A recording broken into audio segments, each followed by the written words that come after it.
Students, welcomes to geography hub. आज हम लोग एक बहुत इंपॉर्टेंट चैप्टर स्टार्ट कर रहे हैं, दैट इज़ क्लाइमेट। इसका मैं सेकंड पार्ट आज स्टार्ट कर रहा हूँ। क्लाइमेट जो चैप्टर है, इसमें हम जब स्टार्ट कर रहे हैं तो हमें पहले कुछ बेसिक टर्म्स के बारे में जानना ज़रूरी है। ठीक है, तो मैं बात करूँगा आज बेसिक टर्म्स को लेके। तो पहली इंपॉर्टेंट टर्म अगर हम लोग बात करते हैं, दैट इज़ क्लाइमेट। ये क्लाइमेट होता क्या है, इसको समझना बहुत इंपॉर्टेंट है। ठीक है, सो व्हाट इज क्लाइमेट?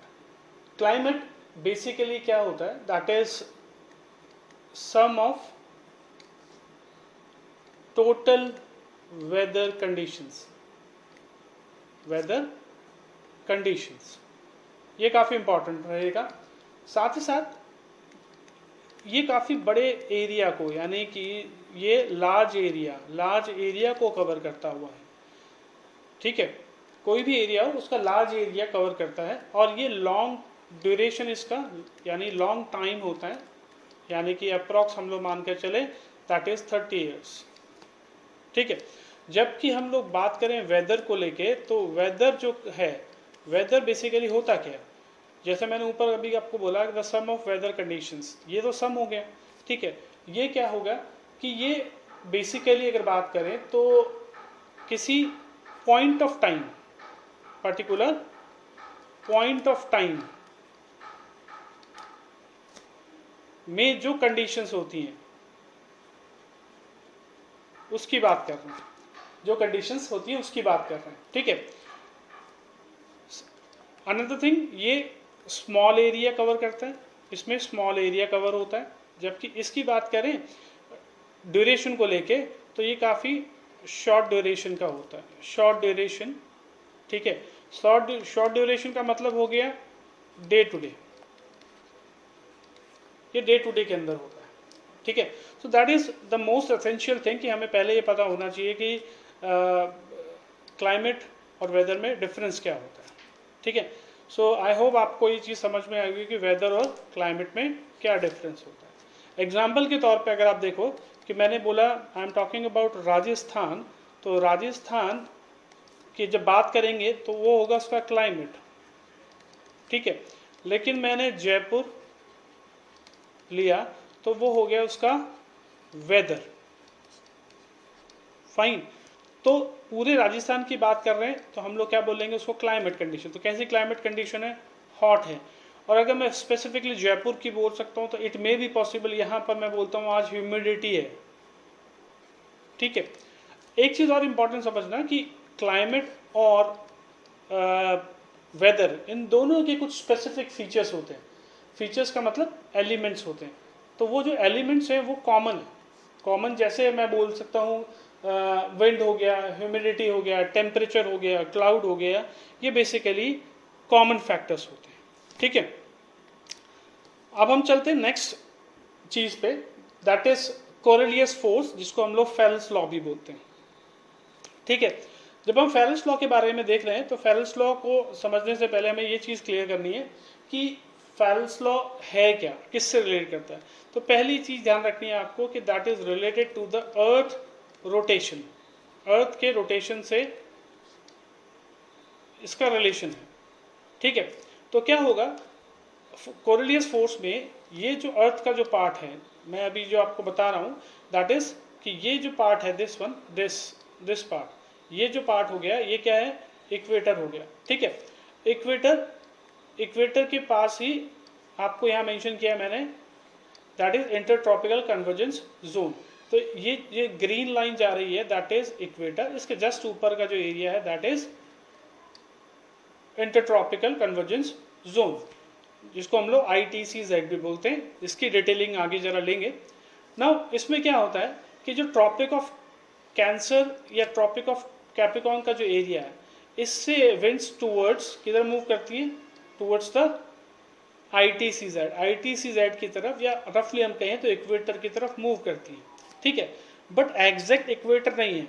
ये जो कन्वर्जेंस का जो जोन आता है, दिस वन, ये जोन जो आया, इस जोन की तरफ मूव करती हैं दोनों, यानी साउथ ईस्टर्ली ट्रेड विंड्स और नॉर्थ ईस्टर्ली ट्रेड विंड्स इधर मूव करती हैं। ठीक है, इस मूवमेंट का जहाँ पर मर्जिंग होती है, जहाँ पर ये मिलती हैं, उस जगह को हम लोग ITCZ बोल रहे हैं। ठीक है ना। अभी हम चल रहे हैं, किसकी बात कर रहे थे हम लोग बात कर रहे थे फेरेल्स लॉ, या फिर हम लोग बात कर रहे थे कोरिलियस फोर्स को लेके बात कर रहे थे। ठीक है, तो ये कोरिलियस फोर्स है क्या, उसकी डिटेलिंग ले लेते हैं हम लोग। ठीक है, दैट इज कोरिलियस फोर्स। ठीक है, अब कोरिलियस फोर्स में क्या होता है, जब अर्थ का ओन एक्सिस रोटेशन हो, जैसे इस डायग्राम में आपको मेंशन किया है कि ये अर्थ का ओन एक्सिस रोटेशन हो रहा है। ठीक है, इस रोटेशन में जो दिस इज द मूवमेंट, ये जो मूवमेंट है विंड का जो डिफ्लेक्शन होगा, यानी कि जो मूवमेंट होगा, जो अर्थ रोटेट करेगी, तो नॉर्दर्न हेमिस्फीयर में और सदर्न हेमिस्फीयर में डिफ्लेक्शन ऑफ एयर जो होगा, यानी डिफ्लेक्शन ऑफ विंड जो होगा वो डिफरेंट होगा। ठीक है, इसमें क्या होगा, जो डिफ्लेक्शन ऑफ विंड होगा दैट इज नॉर्दर्न हेमिस्फीयर में वो राइट टू लेफ्ट होता है, और इसमें क्या होता है, लेफ्ट टू राइट होता है। दैट इज द कोरिलियस फोर्स और द फेरेल्स लॉ। ठीक है, तो ये डिफ्लेक्शन ऑफ एयर जो होता है that is just because of the own axis rotation of the earth. Next हम लोग चलेंगे, नेक्स्ट में हम लोग अब देखेंगे नई जो चीज़ है दैट इज जेट स्ट्रीम। अब ये जेट स्ट्रीम होती है क्या, इसको पहले एक बार देखते हैं जेट स्ट्रीम होता क्या है। जेट स्ट्रीम एक क्लियर चीज़ समझ लें, that is the upper air circulation होता है, अपर एयर सर्कुलेशन होता है। ठीक है, अब अपर एयर सर्कुलेशन है। ठीक है, तो जेट स्ट्रीम अगर मैं बात करूं, ये एक एग्जांपल मैंने लिया है, that example is related to 2019, जहां पर जो जेट स्ट्रीम का फ्लो था दैट इज लाइक दिस। ठीक है, अब यहाँ पर जेट स्ट्रीम जो होंगी, इस पर्टिकुलर जहाँ पर रेड मार्क किया है इस जगह पे ये थोड़ा एग्रेसिव थी। ठीक, और कुछ जगह भी जहाँ लो प्रेशर है और हाई प्रेशर है उसके आसपास ये स्ट्रीम्स रहेंगी। इंडिया की अगर हम लोग बात करते तो इंडिया को लेके अगर समझने की कोशिश करें तो इंडिया में जो कंडीशंस हैं, कंडीशंस देखेंगे, जो मॉनसून पीरियड होता है, मॉनसून पीरियड में ये जो जेट स्ट्रीम है this call westerly jet stream, और वेस्टर्ली जेट स्ट्रीम जो होती हैं ये हिमालय के ऊपर से निकलती है। ठीक है, और पर्टिकुलर टेन्योर में, यानी कि ये टाइम अगर हम लोग बात करें जो मॉनसून का टाइम होने वाला होता है, इस टाइम में जो स्ट्रीम्स होती हैं ये सीधी जा रही होती है। ठीक है, और इधर ये अट्रैक्ट करती हैं टुवर्ड्स इंडिया, क्योंकि इंडिया में यहाँ पर लो प्रेशर है। तो अगर हम लोग बात करें जेट स्ट्रीम को लेके, तो जेट स्ट्रीम बेसिकली इंडिया में वी कैन से दैट कि ये 27 डिग्री से लेके 30 डिग्री नॉर्थ ये वर्ल्ड वाइड मूव करती है। ठीक है, और सब ट्रॉपिकल वेस्टर्ली जेट स्ट्रीम, यानी जो वेस्ट से आ रही है इनको हम लोग क्या बोलेंगे, सब ट्रॉपिकल वेस्टर्ली जेट स्ट्रीम। ठीक है, जो बेसिकली हम लोग बात करें हिमालय के साउथ में, क्योंकि देखो यहाँ पर क्या डिवीजन हो जाता है, डिवीजन किसकी, पामीर नॉट की वजह से, एक तो डाउनवर्ड मूव कर जाती है, एक अपवर्ड, और वो वापस रीमर्ज हो जाती है, वापस से जुड़ जाती है। ठीक है, तो हिमालय के साउथ के नीचे यानी सदर्न पार्ट में ब्लो करती हैं। कब, ये ध्यान रखेंगे कि ये जो टेन्योर है, इस पर्टिकुलर टेन्योर में ये समर के अलावा की बात कर रहे हैं, यानी कि मॉनसून पीरियड हो गया या फिर विंटर का जो पीरियड हो गया उस पीरियड की हम लोग बात कर रहे हैं। ठीक है, साथ ही साथ ये जो सब ट्रॉपिकल वेस्टर्ली जेट स्ट्रीम्स हैं ये वेस्टर्न साइक्लोनिक डिस्टर्बेंस है उसको भी इन्फ्लुएंस करती है, जैसे नॉर्थ या फिर जो north western part of India उस जगह पे काफ़ी इन्फ्लुएंसिव रोल प्ले करती है। ठीक है, सिमिलरली अगर मैं जेट स्ट्रीम की बात करता हूँ तो जेट स्ट्रीम जो आपके समर का ड्यूरेशन होता है दिस वन, ये समर के ड्यूरेशन में क्या करती हैं, समर के ड्यूरेशन में जो सब ट्रॉपिकल वेस्टर्ली जेट स्ट्रीम होती हैं, ठीक है, ये क्या करती हैं, they moves from northern Himalaya with the apparent movement of sun. Sun जैसे जैसे मूव करता है उसके अकॉर्डिंगली ये मूव करती है। ठीक है, तो ईस्टर्ली जेट स्ट्रीम जो होती है, ईस्टर्ली जेट स्ट्रीम को हम लोग क्या बोलते हैं, ट्रॉपिकल ईस्टर्ली जेट स्ट्रीम्स। ठीक है, और ये जनरली क्या होता है कि ये जो पेनिनसुला का जो पार्ट होता है इस जगह ये मूव कर रही होती है। ठीक है, अप्रॉक्स ये जो डिग्री होगा दैट इज 14 डिग्री, ठीक है, ये 14 डिग्री। और अगर मैं लमसम बोलता हूँ कि पूरा मूवमेंट देखा जाए तो 27 से 30 डिग्री, 27 से 30 डिग्री के बीच इसका मूवमेंट होता है नॉर्दर्न हेमिस्फीयर के अंदर। ठीक है ना, अब हम लोग चलते हैं नेक्स्ट स्लाइड पे। नेक्स्ट स्लाइड में हम देखेंगे कि जो जेट स्ट्रीम्स हैं वो है क्या। पहले तो थोड़ा सा आपको मैं डिटेलिंग और कर देता हूँ उसकी कि जेट स्ट्रीम है क्या। जेट स्ट्रीम जो है थोड़ा सा समझ लें। और जेट स्ट्रीम बेसिकली अगर बात करते हैं ये करीबन 12,000 किलोमीटर ऊपर है। ठीक है, एरिया यानी जो हाइट है इसकी 12,000 किलोमीटर ऊपर है और काफ़ी स्पीडी होती है। ठीक है, और ये कहाँ होती हैं, ट्रोपोस्फेयर में होती है, ट्रोपोस्फेयर में होती है। ठीक है, ट्रोपोस्फेयर के अंदर होती है। समर की ड्यूरेशन में इसकी जो स्पीड है दैट इज 110 किलोमीटर, यह होती है समर के अंदर।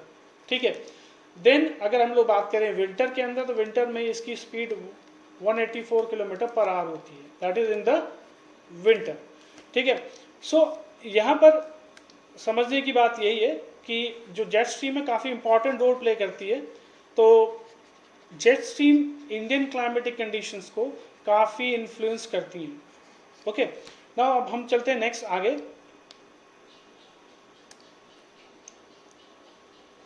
नेक्स्ट में हम लोग बात करते हैं कि ITCZ क्या होता है। अभी मैंने आपको बोला था कि ITCZ के बारे में मैं बताऊंगा आपको। तो ITCZ है क्या। ITCZ बेसिकली क्या है, एक जोन क्रिएट होता है, that is a kind of a zone where the trade winds, जो ट्रेड विंड्स होती हैं वो कन्वर्ज करती हैं। कन्वर्ज करने का मतलब क्या हो गया, वहाँ पर वो मिलती हैं, यानी दो तरह की कोई विंड्स हैं वो एक पर्टिकुलर एरिया पे मिलती हैं। तो that area is known as ITCZ, जहाँ वो विंड्स मिलती हैं। ठीक है, ये तो हो गया रफली। अब ये कौन सी विंड्स है जो मिलती हैं, आपको ये एरिया दिख रहा है, दैट एरिया, दिस वन, ये जो एरिया है ये एक एरिया है जो कन्वर्जन जोन के अंदर आता है। अब ये दो रेड लाइन है, ये अलग है और ये अलग है। ठीक है, तो अब इंटर ट्रॉपिकल कन्वर्जन जोन की बात करें तो बेसिकली आप समझें आप इसको कि ये लो प्रेशर एरिया होता है, लो प्रेशर एरिया है। इन जनरल हम लोग बोलते हैं कि इक्वेटर के अंदर लो प्रेशर ज़्यादा होता है, बट ऐसा नहीं है। हम लोग देखें तो एक एक्सट्रीम कंडीशन पे सबसे ज़्यादा लो प्रेशर यहीं पे ITCZ के अंदर ही होता है।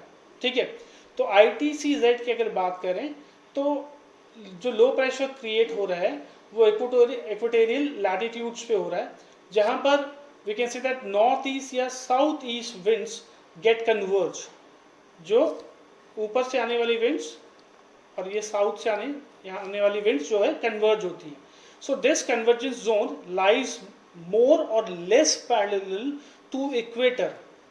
ठीक है, but more north and south will the apparent movement of sun। ठीक है, अब सन का जो मूवमेंट होगा यानी अर्थ नेचुरल से ऑर्बिट पे मूव कर रही है, उसकी वजह से क्या होगा, जो सन की रेज है उसका इम्पैक्ट या अर्थ की पोजीशन में चेंज आएगा। ठीक है, सो क्या होगा, ये हो गया आपका समर ड्यूरेशन के लिए, ये है समर टाइम के लिए, और ये जो ड्यूरेशन होगा ये होगा विंटर ड्यूरेशन के लिए। ठीक है, तो ITCZ का जो शिफ्टिंग होता है इसकी वजह से monsoon winds towards we can say that India attract होती है। ठीक है, नेक्स्ट चलते हैं हम लोग। नेक्स्ट हम लोग देखेंगे एल नीनो होता क्या है, दैट काफ़ी इंपॉर्टेंट टर्म है, दैट इज एल नीनो। ये एल नीनो है क्या, एल नीनो काफ़ी इंपॉर्टेंट टर्म है रिलेटेड टू हम लोग बात करें मॉनसून से, अगर जब हम लोग डिफाइन कर रहे होते हैं तो एल नीनो में क्या होता है। देखिए सबसे इंपॉर्टेंट बात है, this is the periodic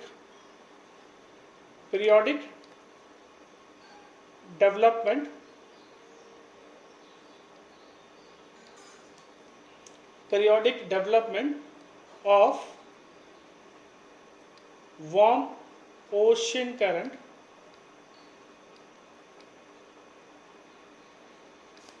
along with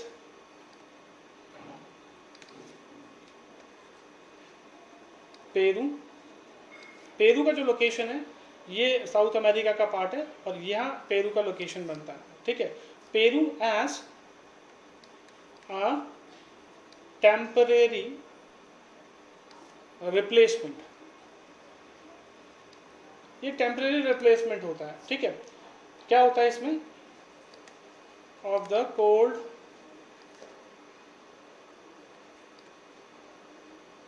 Peruvian current, ठीक है। पेरुवियन करंट का यानी जो कोल्ड करंट है, कोल्ड करंट का एक टेम्परेरी मूवमेंट होता है, दैट मूवमेंट आपको यहाँ दिख रहा होगा, ठीक है। ये जो लोकेशन है ये पेरुवियन करंट है, ठीक है। इसका मूवमेंट होता है टूवर्ड्स ये जो एशिया का जो पूरा बेल्ट है इस जगह इसका मूवमेंट होता है, ठीक है। This is the movement, okay. So ये टेम्परेरी फेज के लिए होता है। टेम्परेरी फेज का मतलब क्या हुआ कि ये जो टाइम होता है ये अराउंड दिसंबर का टाइम होता है, इस टाइम में ये मूवमेंट होता है, ठीक है। पेरुवियन बेसिकली जो एल नीनो है, एल नीनो का जो ओरिजिन हुआ है वो बेसिकली हुआ है स्पेनिश वर्ड से, स्पेनिश वर्ड, ठीक है। इसका स्पेनिश वर्ड का मतलब क्या होता है, द चाइल्ड, इसका मतलब हुआ द चाइल्ड, या इसको हम लोग बोलते हैं बेबी क्राइस्ट, ठीक है। क्रिसमस की ड्यूरेशन में होता है, ये ध्यान रखेंगे, that is in the duration of Christmas, Christmas की ड्यूरेशन में होता है, ठीक है। सो अब यहाँ पर क्या होता है, एक इंपॉर्टेंट चीज आप लोग ध्यान रखिएगा, the presence of the El Nino leads to an increase in sea surface temperature and weakening of trade winds in the region, ठीक है। तो यहाँ पर क्या होता है कि जो सी सरफेस टेम्परेचर है वो बढ़ता है और जो ट्रेड विंड्स होती हैं वो वीक पड़ जाती हैं, इस वजह से जो एल नीनो है वर्कआउट करता है, ठीक है। नेक्स्ट स्लाइड पे चलेंगे हम लोग। अब देखिए यहाँ पर जो मैंने दिखाया है ये पेरुवियन करंट के बारे में थी, ये पेरू का लोकेशन आ गया, ठीक है। ये क्या है, कोल्ड करंट है, लेकिन ये वीक पड़ रहा है, ठीक है। क्यों, क्योंकि यहाँ पर जो है क्या आ रहा है, वार्म करंट आ रहा है, ठीक है। ये वार्म करंट का मूवमेंट अब टुवर्ड्स कुछ ऐसा मूवमेंट होने लग जाएगा, ठीक है, दिस काइंड ऑफ, ठीक। देन आगे चले हम लोग, अब टर्म्स हम लोग रिलेट करते हैं रिलेटेड टू इंडिया, इंडिया से रिलेट करते हैं। अब जो इंडिया है, इंडिया में क्या होता है कि इंडिया के अंदर देखा जाए तो कुछ टर्म्स आती हैं, टर्म्स हम लोग बोलें जैसे कि लू, ठीक है। हम लोग यहाँ पर एक टर्म यूज़ किया टी शावर, ये हम लोग बाद में देखेंगे, काल बैसाखी है, मैंगो शावर है, या फिर जो ब्लॉसम शावर है, ये टर्म्स है। तो मैंगो शावर होता क्या है बेसिकली, मैंगो शावर अगर हम लोग बात करें तो ये बेसिकली प्री मॉनसून शावर्स का रिजल्ट होता है, that is the result of mango shower को देखते हैं। ये क्या हुआ, pre monsoon, pre monsoon rain, ये क्या होगा, समर के बाद के जो होगा उसकी हम लोग बात कर रहे हैं, यानी जो समर ड्यूरेशन होगा उसका जो एंड होगा उस टाइम में ये होता है, ठीक है। और ये जो मैंगो शावर का जो है एरिया, ये बेसिकली कहाँ कवर करता है, ये कवर करता है केरला को, ठीक है। केरला के साथ साथ ये कवर करता है कर्नाटका को, ठीक है। सो कर्नाटका को भी कवर करता है। सो बेसिकली क्या होता है, इसको मैंगो शावर बोला क्यों गया, in that duration there is early ripening of mangoes because of pre monsoon showers, इसकी वजह से हम लोग उसको क्या बोल रहे हैं, मैंगो शावर बोल रहे हैं, ठीक है। अब ब्लॉसम शावर क्या होता है, blossom basically again the pre monsoon showers ही होती हैं ये भी, ठीक है। और ये कहाँ हो रही है, मैंने बताया केरला में हो रही है। तो केरला के अंदर जो कॉफ़ी बीन्स होती हैं, जो कॉफ़ी बीन्स होती हैं उसमें जो फ्लावर्स होते हैं वो डेवलप हो जाते हैं, यानी फ्लावर्स खिल जाते हैं, जिसकी वजह से वहाँ पर ब्लॉसम शावर उसको बोला गया है, ठीक है। नेक्स्ट टर्म हम लोग देखेंगे, यहाँ पर हम लोग बोलते हैं इसको नॉरवेस्टर, क्या बोलते हैं, नॉरवेस्टर्स। अभी नॉरवेस्टर्स है क्या, नॉरवेस्टर्स बेसिकली ये जो कंडीशन है इनको हम लोग देखा जाता है बंगाल या फिर असम में, ठीक है। जिसको मैंने यहाँ काल बैसाखी बोला है या फिर टी शावर बोला है, ठीक है। ये कुछ टर्म्स हैं जिनको नाम, या फिर हम लोग कई बार इसको बारडोली छीरा करके लोकली इसको बोला जाता है बारडोली, या तो हम इसको क्या बोलेंगे बारडोली छीरा,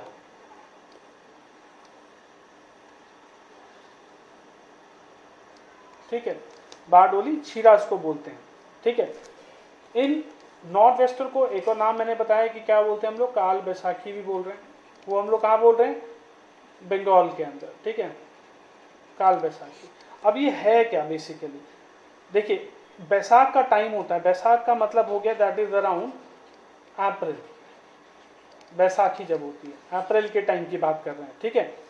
सो इस टाइम में क्या होता है, इस टाइम में यहाँ पर अलग अलग क्रॉप्स हैं। वेस्ट बंगाल में जूट हो रहा होता है, असम में टी हो रहा होता है, और that is in again rice जो है वेस्ट बंगाल, ठीक है, वेस्ट बंगाल में या फिर बिहार की जो लोकेशन है वहाँ इसको कल्टीवेट किया जाता है। तो इसी टाइम में क्या होता है, कुछ एग्रेसिव स्टॉर्म्स, साइक्लोनिक इरप्शंस होते हैं, साइक्लोनिक इरप्शंस होते हैं। इसकी वजह से क्या होता है, स्टॉर्म्स आते हैं, तो वो जो स्टैंडिंग क्रॉप होती है उसको स्पॉइल कर देते हैं, खराब कर देते हैं, जिसे हम लोग काल बैसाखी बोल रहे हैं, ठीक है, या फिर हम लोग उसको क्या बोल रहे हैं, बारडोली छीरा बोल रहे हैं, ठीक है। नाउ नेक्स्ट, ये बड़ा कॉमन सा है जो आप लोग पहले की क्लासेस में पढ़ चुके हैं ऑलरेडी। इसमें हम लोग जो पढ़ रहे हैं that is called leeward side, leeward, या फिर हम लोग बोलते हैं इसको विंडवर्ड, ठीक है। अभी लीवर्ड और विंडवर्ड का क्या रोल आता है, देखो पहले ये क्यों उस टॉपिक में इंक्लूडेड है कि कई बार जो कोस्टल एरियाज होते हैं, कोस्टल एरियाज, ठीक है, यानी कि ऐसे एरिया जो वेस्टर्न घाट से पहले के जो एरिया है, ठीक है, वेस्ट, ये सपोज टू बी, ये मान लिया हम लोगों ने ये वेस्टर्न घाट है, दिस इज वेस्टर्न घाट, ठीक है, और ये कोस्टल एरिया हो गया, ये कोस्टल एरिया हो गया, ठीक। दैट कोस्टल एरिया में क्या होगा कि जो विंड्स होती हैं, विंड्स यहाँ पर हिट करेंगी, ठीक है, और ये हो गया क्या, ऑब्स्टेकल, ये क्या हो गया, ऑब्स्टेकल। तो ये जो ऑब्स्टेकल्स होते हैं, ये विंड्स की वजह, यहाँ क्या होगा, जो विंड्स होती हैं, वाटर तो इवेपोरेट हुआ ओशन से, या मॉइस्ट एयर आ गई, मॉइस्ट एयर होने से क्या हुआ, ये ऑब्स्टेकल आ गया, क्योंकि यहाँ कोल्ड कंडीशन है, हाई एल्टीट्यूड है, तो रेन हम लोग यहाँ फेस करेंगे। तो जहाँ रेन होती है उसको हम लोग क्या बोलते हैं, विंडवर्ड साइड बोलते हैं, ठीक है। और जहाँ पर एयर लाइट होके ऊपर की तरफ से जाती है उसमें मॉइस्चर बहुत रिड्यूस हो जाता है, और ये एरिया को हम लोग लीवर्ड साइड बोलते हैं। टेक्निकली कई बार हम लोग उसको रेन शेडो एरिया भी बोलते हैं, ठीक है। सो ये कुछ इंपॉर्टेंट टर्म्स थी।